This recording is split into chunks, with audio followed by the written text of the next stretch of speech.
Billionaire catches a homeless boy dancing with her paralyzed daughter. A barefoot, hungry boy slipped his skinny body through the broken hole of a mansion and saw the billionaire's daughter sitting in silence, her face clouded with sadness. Then he did something no one expected. He began to dance, not for money, not for food, but simply to make her smile. But what happened next will shock you. So sit back, let's figure out what happened next. And if you're still tuning into our channel for the first time, kindly click on the subscription button and give this story a thumbs up.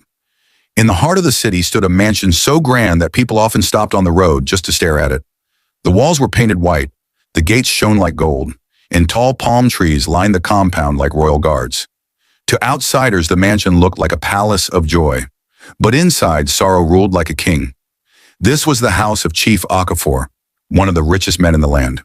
People said, Chief Okafor's money can buy anything, but there was one thing his money could not buy: peace for his only daughter, Amara. Amara had once been a lively girl. She used to run in the gardens, play with the butterflies, and laugh so loudly that her laughter echoed through the entire street. But that joy was stolen from her 2 years ago. One evening, Amara and her mother had gone out together. On their way back, a speeding truck lost control. The crash shook the earth like thunder. That night, Amara's mother died, and Amara's legs became lifeless. She was only 7 years old when it happened. From that day, the girl who once ran like the wind now sat in a wheelchair, her face pale, her eyes dim. She could not play, she could not walk. She only watched from her chair while other children ran past the gates. Her father tried everything. He brought doctors from Lagos, Abuja, even from America and India.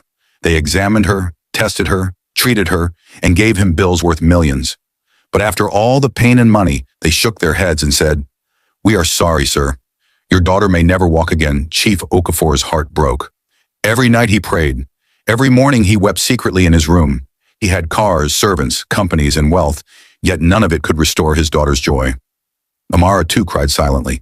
She remembered how her mother used to hold her hands and say, "My daughter, you are my sunshine." But now her sunshine had turned to darkness. The laughter in her life was gone.